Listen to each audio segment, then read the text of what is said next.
Steve Wilks, who led the Carolina Panthers to a 6-6 record as interim head coach after Matt Rule was fired, did not get the job in Carolina. Now, I know what we're all thinking. He was an interim head coach. You know, he didn't have a job. He was just a placeholder.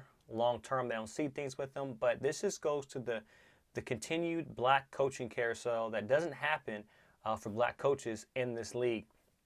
Black coaches in this league have to fight and scratch for so much. And when you think of it, the only reason Brian Flores is in the league right now, is coaching in the league right now, is because, you know, Mike Tomlin brought him in and brought him on his team. He said having a mind like Brian Flores is exceptional. Now, what are we looking at? When we look at the situation, what do we see? We see Steve Wilks, who took a team and almost got them in the playoffs with no Baker Mayfield, with no Christian McCaffrey, with their number one quarterback draft pick, out for the year for the foot injury. You had no Robbie Anderson. You kept B.J. Moore. You had no running backs. You had nothing.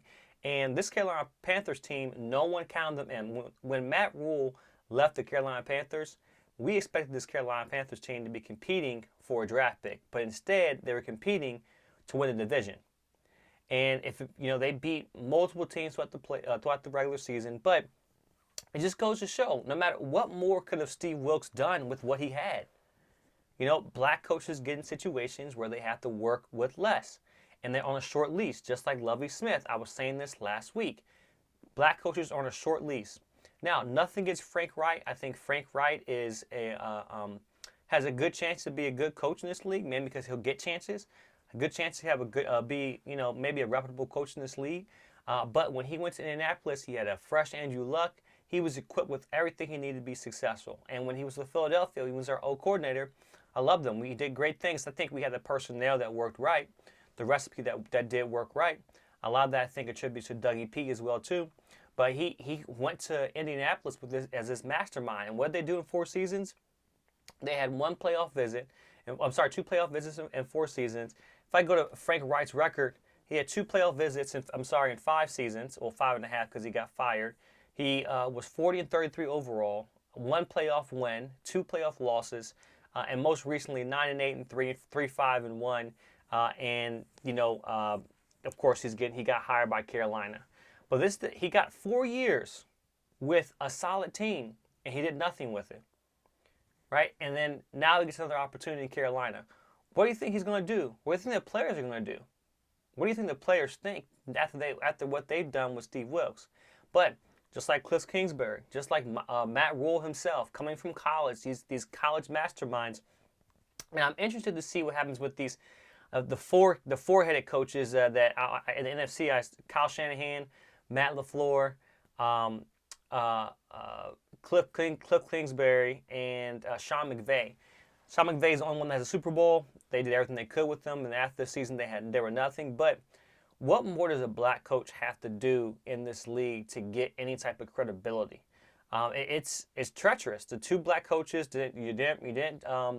Lovie Smith, he got fired after a 1-year lease, and we all know what that team had. That team had nothing, and he gave his last hurrah, with beating the Bears. Winning, so it helped the Bears out.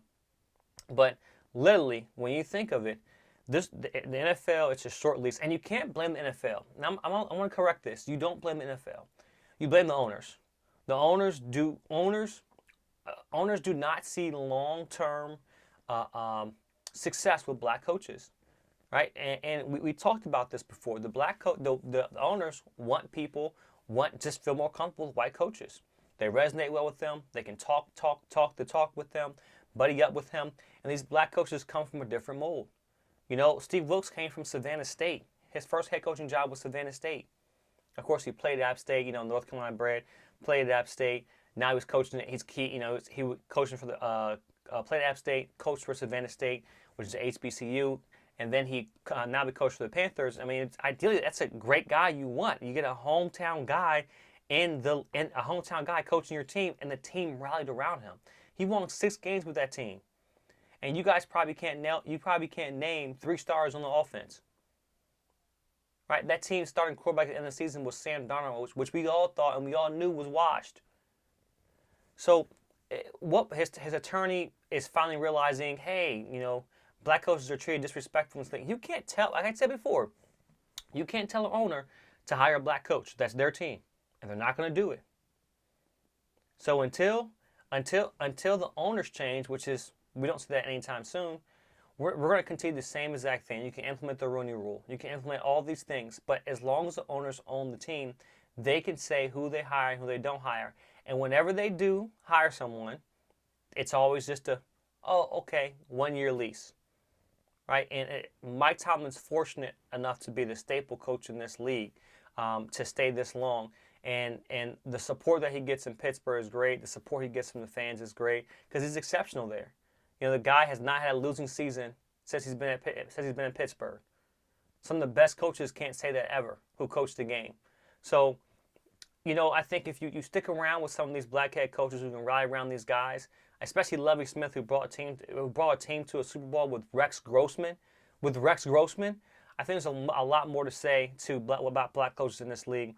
But it's the owners, and we're going to be saying the same exact thing year after year after year after year until some of these assistant coach jobs are saturated by black coaches. The coordinators are saturated by black coaches to the point where you have to hire a black coach, and there's no other option.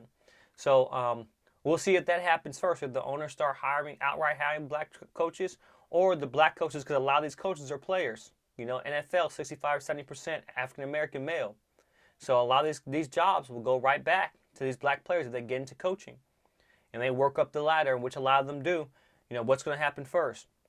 Is it going to be, is the first thing going to be, an owner start hiring black coaches? Or they have no choice because these assistant jobs and these new opportunities that come about are the only option is black coaches. We'll see what happens first, but it's a thing the NFL really can't fix.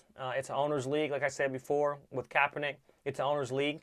NFL can't put Kaepernick on a team. That has to come from the owner. Come from the owners. So, that's what black coaches deal with in this league.